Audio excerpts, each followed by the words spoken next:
Jes, tämä on Järvenpään ladun maastopyöräilijöiden keskiviikkolenkki. Tänään mukana 21 kuskia, joista yksinäinen. Anteeksi, 22, kiitos.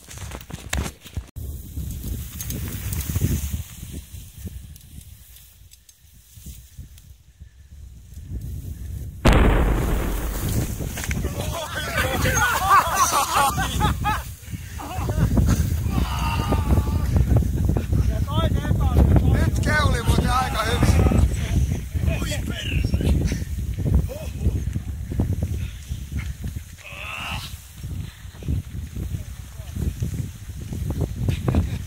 Se keulita kyllä tappiin asti. Eihän sattunut. No ei suikka, ilmat pihalle. Periseessä koski.